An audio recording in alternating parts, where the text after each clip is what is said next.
Hi hello ನಮಸ್ತೆ, welcome to my channel. ಇವತ್ತು ನಾನು ನೆಲ್ಲಿಕಾಯಿಯ ಉಪ್ಪಿನಕಾಯಿ ಮಾಡೋದನ್ನ ಹೇಳ್ತಾ ಇದ್ದೀನಿ. ಮೊದಲನೇದಾಗಿ ನಾನು ಒಂದು ಅರ್ಧ kg ಆಗೋಷ್ಟು ನೆಲ್ಲಿಕಾಯಿನ ತೊಗೊಂಡಿದ್ದೀನಿ. ಅದನ್ನು ನೀಟಾಗಿ 2 ಸತಿ ನೀಟಾಗಿ ವಾಶ್ ಮಾಡ್ಕೊಳ್ತಾ ಇದ್ದೀನಿ. ನಂತರ ನೀರನ್ನೆಲ್ಲ ಬಸಿದ್ಬಿಟ್ಟು ಒಂದು ಕಾಟನ್ ಬಟ್ಟೆಯಲ್ಲಿ ಆ ನೀರೆಲ್ಲ ಹೀರ್ಕೊಳ್ಳೋ ಥರ ಫುಲ್ ಡ್ರೈ ಆಗೋ ಥರ ನಾವು ನೆಲ್ಲಿಕಾಯಿನ ವಾಶ್ ಮಾಡಿಬಿಟ್ಟು ಕ್ಲೀನಾಗಿ ಒಂದು ಪ್ಲೇಟಲ್ಲಿ ಹಾಕ್ಕೊಂಡಿದ್ದೀನಿ. ನಂತರ ಒಂದು ದೊಡ್ಡ ಪಾತ್ರೆಗೆ ಕುದಿಯೋದಕ್ಕೆ ನೀರನ್ನು ಇಟ್ಟು ಅದಾದ ನಂತರ ಒಂದು ಜರಡಿ ಟೈಪ್ ಇರುವಂತಹ ಪಾತ್ರೆಯನ್ನು ಆ ಕುದಿಯುವ ನೀರಿನ ಪಾತ್ರೆ ಮೇಲೆ ಇಟ್ಟಿದ್ದೀನಿ. ಯಾಕಂದರೆ ಹಬೆಯಲ್ಲಿ ಈ ನೆಲ್ಲಿಕಾಯಿ ಬೇಯಬೇಕು. ಈಗ ನೀಟಾಗಿ ವಾಶ್ ಮಾಡಿ ತೊಳ್ಕೊಂಡು ಕಾಟನ್ ಬಟ್ಟೆಯಲ್ಲಿ ಡ್ರೈ ಮಾಡ್ಕೊಂಡಿರುವಂತಹ ಒರೆಸ್ಕೊಂಡಿರುವಂತಹ ನೆಲ್ಲಿಕಾಯಿನ ಈಗ ನೆಲ್ಲಿಕಾಯಿಗೆ ಈಗ ಸ್ಟೀಮ್ ಕೊಡೋಣ. ಸ್ಟೀಮಲ್ಲಿ ಅದು ಬೇಯಬೇಕು. ನಂತರ ಇದು ಬೇಯಲಿ ನಾವು ಲಿಡ್ ಕ್ಲೋಸ್ ಮಾಡಿಬಿಟ್ಟು ನಂತರ ಸ್ವಲ್ಪ ಒಂದು 2-5 ಮಿನಿಟ್ಸ್ ಬಿಡೋಣ. ಓಕೆ, ಇವಾಗ ನೋಡೋಣ ಇದು ಬೆಂದಿದೆಯಾ ಅಂತ. ಆಲ್ಮೋಸ್ಟ್ ಬೆಂದಿರುತ್ತೆ.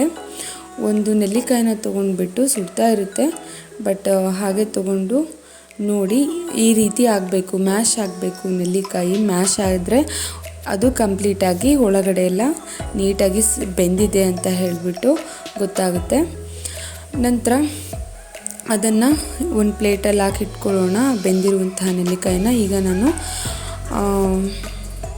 ಮೆಂತೆಕಾಳು, ಜೀರಿಗೆ, ಸೋಂಪು, ಸಣ್ಣಗಾಳು ಅಂತ ಹೇಳ್ತೀವಲ್ಲ ಅದು, ಮತ್ತು ಸಾಸಿವೆನ ಒಂದು ಪ್ಯಾನ್ಗೆ ಹಾಕ್ಕೊಂಡ್ಬಿಟ್ಟು ನೀಟಾಗಿ ಹುರ್ಕೊಳ್ತಾ ಇದ್ದೀನಿ.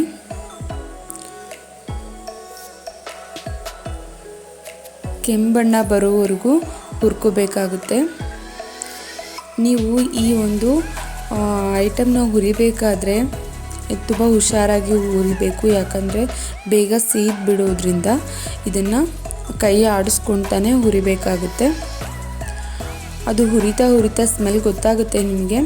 ಓಕೆ, ಇವಾಗ ಇದು ಕಂಪ್ಲೀಟಾಗಿ ಕೆಂಬಣ್ಣ ಬರೋವರೆಗೂ ಹುರಿದಿದ್ದೀನಿ. ಇದನ್ನು ಸ್ವಲ್ಪ ಹೊತ್ತು ಇದು ಬಿಸಿ ಇದೆಯಲ್ವ, ಇದು ಸ್ವಲ್ಪ ಹೊತ್ತು ಆರಿದ ನಂತರ ಇದನ್ನು ಮಿಕ್ಸಿ ಜಾರಿಗೆ ಹಾಕಿಬಿಟ್ಟು ಇದನ್ನು ಗ್ರೈಂಡ್ ಮಾಡ್ಕೊಳ್ಳೋಣ. ನಂತರ ಇದು ನೋಡಿ ಈ ರೀತಿ ಪೌಡರ್ ಆಗಬೇಕು. ನಂತರ ಇಲ್ಲಿ ನೀಟಾಗಿ ಪ್ಲೇಟಲ್ಲಿ ಸ್ಟೀಮಲ್ಲಿ ಬೆಂದಿರುವಂತಹ ನೆಲ್ಲಿಕಾಯಿನೂ ಕೂಡ ಒಂದು ಪ್ಲೇಟಲ್ಲಿ ಇಟ್ಕೊಂಡಿದ್ದೀನಿ. ಈಗ ಒಂದು 8 ಟೇಬಲ್ ಸ್ಪೂನಷ್ಟು ಎಣ್ಣೆಯನ್ನು ಪ್ಯಾನ್ಗೆ ಹಾಕ್ಕೊಂಡು ಕಾದ ನಂತರ ಅದಕ್ಕೆ ಜೀರಿಗೆ, ಅರಿಶಿಣ, ನಂತರ ಇಂಗು ಹಾಕಿಬಿಟ್ಟು ನಂತರ ಒಂದು 6 ಟೇಬಲ್ ಸ್ಪೂನಷ್ಟು ಅಚ್ಚ ಖಾರದ ಪುಡಿಯನ್ನು ಆ ಒಂದು ಎಣ್ಣೆಗೆ ಕಾದಂತಹ ಎಣ್ಣೆಗೆ ಹಾಕ್ಕೊಂಡು ನೀಟಾಗಿ ಬಾಡಿಸ್ಕೊಳ್ಳಿ. ಈ ಒಂದು ಮಿಶ್ರಣ ಮಾಡಬೇಕಾದ್ರೆ ನೀವು ಸ್ಟವ್ ಫ್ಲೇಮ್ನ ತುಂಬ ಸ್ಲೋ ಆಗಿ ಇಟ್ಟಿರಬೇಕು. ಯಾಕಂದರೆ ಇದು ತುಂಬ ಪೌಡರ್ ಟೈಪ್ ಇರುತ್ತಲ್ವ, ಹಾಗಾಗಿ ಬೇಗ ಬಿಡುತ್ತೆ. ಹಾಗಾಗಿ ತುಂಬ ಲೋ ಫ್ಲೇಮಲ್ಲಿ ಇಟ್ಕೊಂಡು ಮಾಡಬೇಕಾಗುತ್ತೆ.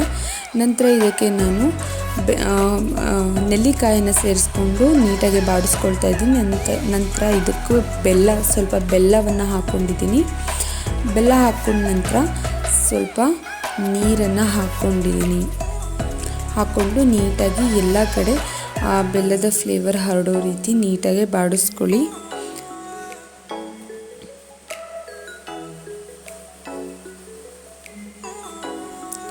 ನಂತರ ಈ ನೆಲ್ಲಿಕಾಯಿ ಉಪ್ಪಿನಕಾಯಿಗೆ ಮೇಯ್ನಾಗಿ ಉಪ್ಪು ಮುಖ್ಯ ಅಲ್ವಾ, ಹಾಗಾಗಿ ಉಪ್ಪನ್ನು ಸೇರಿಸ್ಕೊಳ್ಳಿ.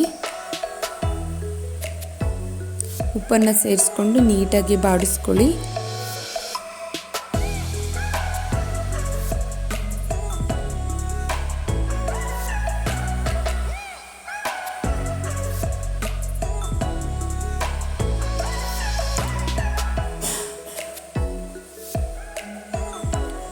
ನೆಲ್ಲಿಕಾಯಲ್ಲಿ ತುಂಬ ಹೆಚ್ಚಿನದಾಗಿ ವಿಟಮಿನ್ ಸಿ ಅಂಶ ಇರುತ್ತೆ.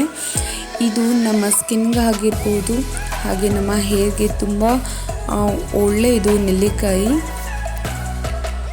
ಹಾಗೆ ಪಿತ್ತ ಏನಾದರೂ ಇದ್ದರೆ ಅದು ಕೂಡ ಗುಣಮುಖವಾಗುತ್ತೆ ಈ ನೆಲ್ಲಿಕಾಯಿ ಸೇವನೆಯಿಂದ.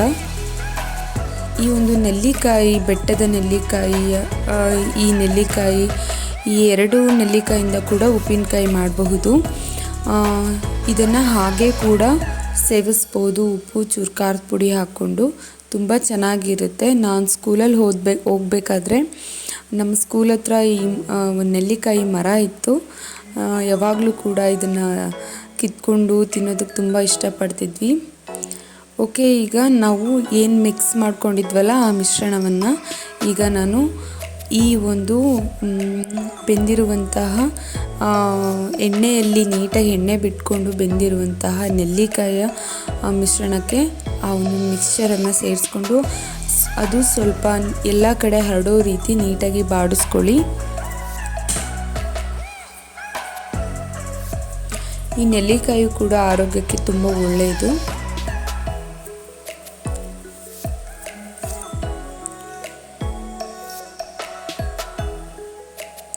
ಓಕೆ, ಇದು ಒಂದು 2 ಮಿನಿಟ್ಸ್ ಅಷ್ಟು ಬೇಯಲಿ.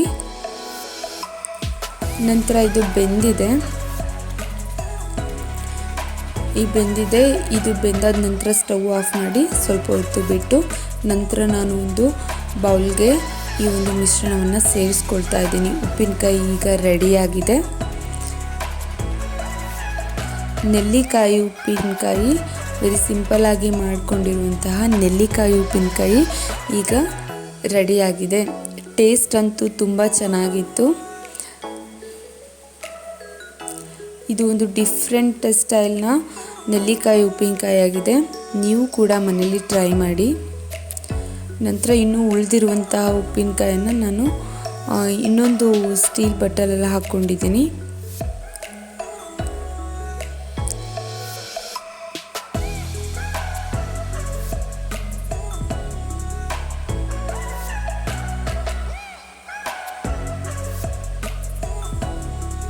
ನಂತರ ನಾನು ಒಂದು